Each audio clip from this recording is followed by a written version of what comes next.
जयकारा शिरा वाली दा बोलिए साचे दरबार की। जय जय माता दी। Welcome back to the another video friends. जय माता दी to all of you. I hope आप सब बहुत ही ज़्यादा अच्छे हैं और अपनी लाइफ एंजॉय कर रहे होंगे। तो फाइनली माता रानी के दर्शन का सौभाग्य एक बार फिर हमें प्राप्त हुआ। मैं जब काफ़ी छोटी थी तब हम गए थे और अब 24 में हम गए दर्शन करने के लिए। तो यहाँ कटरा स्टेशन पर पहुँचते साथ हमें सबसे पहले अपना आई कार्ड रजिस्ट्रेशन करवाना था। विदाउट आई कार्ड हमें भवन जाने के लिए एंट्री नहीं मिलती, इस वजह से it is compulsory to itself. इसके लिए आपको कुछ क्वायरीज की जाएगी regarding your name, city and pin code, and ये आपको विदाउट एनी कॉस्ट दे दिया जाएगा। इस वीडियो के माध्यम से मैं आपको संपूर्ण दर्शन कराने वाली हूँ माता रानी का, भैरव बाबा का और अर्धकुंवारी के गुफे का।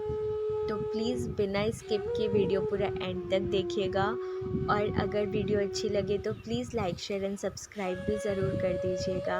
अगर आपको भवन के पास रूम चाहिए तो उसके लिए आप पहले से क्वायरीज कर लीजिए, क्योंकि दुर्गा भवन के अलावा भी वहाँ पर भवन ओपन हो चुके हैं।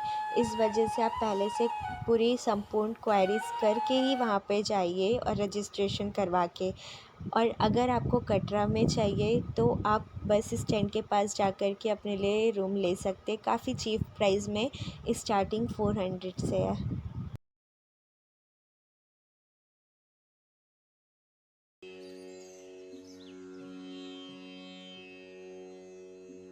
यात्रा आरंभ करने के सबसे पहले हम गए गुलशन कुमार जी के लंगर पर। जैसा कि आप सब उन्हें जानते ही हैं, वो एक बहुत बड़े गायक थे, माता रानी के भक्त थे और उन्होंने माता रानी के लिए काफ़ी सारी प्रस्तुति दी हुई थी। तो यहाँ पर उनके नाम से लंगर चलता है जो 24 आवर्स अवेलेबल होता है भक्तों के लिए। और हाँ, ये विदाउट एनी कॉस्ट है, यानी कि निःशुल्क है।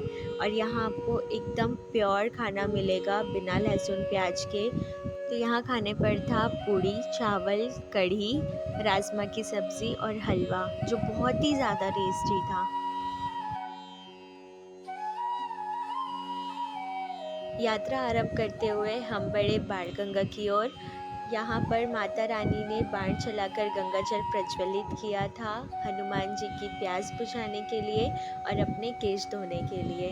इस वजह से इसका नाम बाण गंगा भी है और बाल गंगा भी कहा जाता है। और यहाँ का पानी इतना ज़्यादा प्योर है, इतना ज़्यादा पवित्र अमृत है कि आप किसी एक छोटे से शॉप में भी पानी पिएंगे ना तो आपको लगेगा कि आप अमृत पी रहे हैं। और यहाँ आप हर एक चीज़ से अपने आप को कनेक्ट कर सकते हैं, जैसा कि आप व्यू में देख ही सकते हैं। बाण गंगा से आगे जाते आपको मिलेगा चरण पादुका। यहाँ पर हमने वापसी में दर्शन करी थी। यहाँ पर माता रानी रुक कर पीछे मुड़ के भैरवनाथ को देखी थी कि वो पीछे आ रहे हैं या नहीं। चरण पादुका से आप आगे बढ़ेंगे तो आप पहुँचेंगे अर्धकुंवारी की ओर, जहाँ पर माता रानी 9 महीने रुक कर के तपस्या करी थी। और यहाँ पर जैसा मैंने आपको कहा था कि एक एक चीज़ से आप खुद को कनेक्ट कर सकते हैं, तो मैंने बहुत सारे व्यू कवर किए हैं और मैंने उसके बारे में काफ़ी सारी चीज़ें बताई हैं। तो आप वीडियो पूरी एंड तक ज़रूर देखिएगा।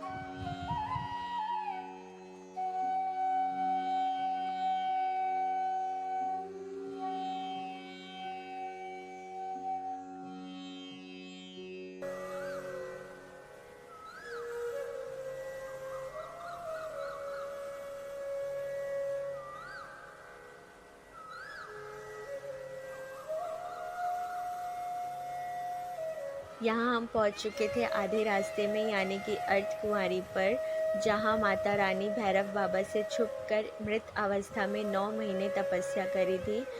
मृत अवस्था में इसलिए क्योंकि जिस गुफा में वो छुपी हुई थी वो काफ़ी ज़्यादा छोटा गुफा था और वहाँ पर माता रानी पूरे 9 महीने एक शिशु की तरह रह करके तपस्या करी थी। अभी मैं आपको आगे वो भी दिखाऊंगी। सबसे पहले आप ये रास्ता देखिए, ये रास्ता भवन की तरफ जाता है और एक पीछे का रास्ता है इसके जो भवन से नीचे आता है, आप वहाँ से भी जा सकते हैं। तो यहाँ पर आप देखिएगा स्क्रीन पर, ये है वो गुफा जहाँ पर माता रानी मृत अवस्था में रह करके 9 महीने तक के उन्होंने तपस्या किया था। और कहा जाता है जो भी व्यक्ति यहाँ से एक बार पार हो गया, यानी कि वो मनुष्य योनि से हमेशा हमेशा के लिए मुक्त हो जाता है। जैसा कि आप देख सकते हैं, इसका आकार इंटेस्टाइन की तरह है। जैसे एक बच्चा अपनी माँ की कोख में रहता है, उसी तरह माता रानी भी 9 महीने यहाँ पर तपस्या करी थी। अर्धकुंवारी से आगे बढ़ने के बाद हम जा रहे थे भवन की तरफ, और कुछ शाम के 5:30 बज रहे थे। और यहाँ पर व्यू देखने के बाद जहन से बस एक ही आवाज़ आ रही थी, सुन रे भक्त परदेसी, इतनी जल्दी है कैसी, थोड़ा घूम लो फिर लो, रौनक देखो कटरा की। ये नज़ारे नहीं देखे तो क्या ही देखा। अब बारी आती है कुछ इंटरेस्टिंग बातें शेयर करने की। तो वहाँ मेरे साथ कॉमेडी ये हुआ, जैसा कि आप सब जानते ही है कि जम्मू में इंडिया का सिम नहीं चलता है, और हमने कुछ लिमिट सिम्स लिए थे जो मेरे फ़ोन में नहीं लगा हुआ था। तो हम जैसे ही दुर्गा भवन पहुंचने वाले थे, सब ग्रुप में एक साथ थे, और मैं थोड़े पीछे चल रही थी नीचे देखते हुए बर्फ़ को। और मैं ये सोच रही थी कि मेरा जो फेवरेट यूट्यूबर है वंडरर सचिन, जो हर मंथ वैष्णो देवी जाते हैं और उनके ब्लॉग्स में आप देख सकते हैं, वो काश मुझे दिख जाए। अब सडनली मैं सर ऊपर करी और वो मुझे दिखाई दे दिए व्लॉगिंग करते हुए। मैं इतनी खुश हो गई कि बिना ग्रुप में इन्फॉर्म किए मैं सीधा उनके पास चले गई शूट करने के लिए। अभी आप आगे वीडियो में देखेंगे। और यहाँ सब परेशान हो गए कि कहाँ गई कहाँ गई, और जब मैं आकर के बताई तो सब हंस दिए मेरे ऊपर कि कितनी खुश हो रही है ये। स्टार्टेड यस जयकारा मां शेरा वाली जी दा बोल सच्चे दरबार की जय। जय माता दी।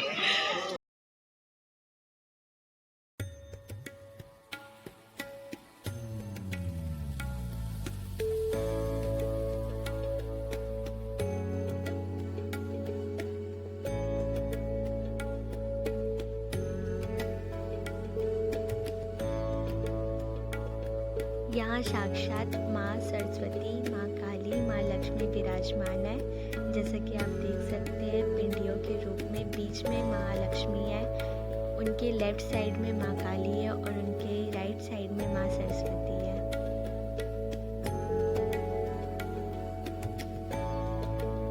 अब कुछ इम्पोर्टेंट बातें मैं आप लोगों के साथ शेयर करना चाहूँगी रिगार्डिंग सवारी।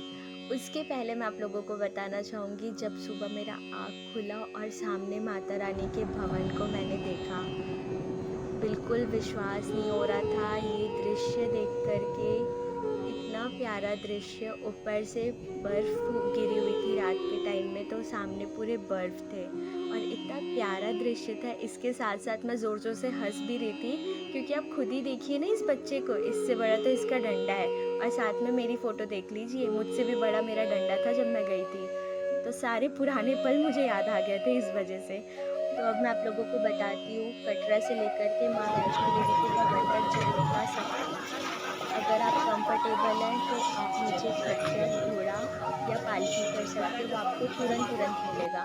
लेकिन नीचे से कोई रोप या लिफ्ट नहीं जाता है। और दूसरा ऑप्शन आपके पास है वैन का और हेलीकॉप्टर का, बट इसका रजिस्ट्रेशन पहले से होता है। अगर आप इसमें जाना चाहते हैं तो आप पहले से सारी क्वायरीज करके जाइए, और अगर आप पैदल जाना चाहते हैं तो बस जयकारे लगाइए और आगे बढ़ते जाइए।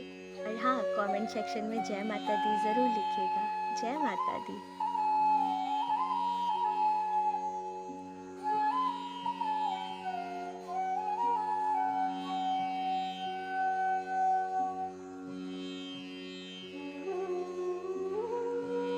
कहा जाता है कि जहाँ पर माता रानी का भवन है, वहाँ पर आज भी भैरव बाबा का शरीर मौजूद है, और उनका सर ऊपर भैरव घाट पे जाकर के गिरा था।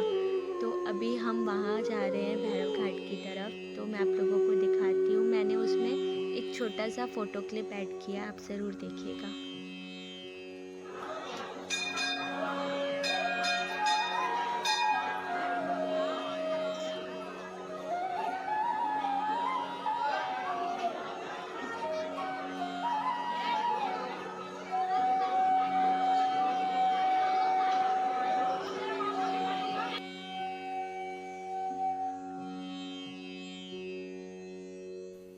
संपूर्ण दर्शन करने के बाद जहन में अब एक गाने की धुन आई, और ऐसा लगा वो गाना सिर्फ इस दृश्य के लिए ही बना है, और एक-एक चीज़ उस गाने की इस दृश्य को समर्पित है।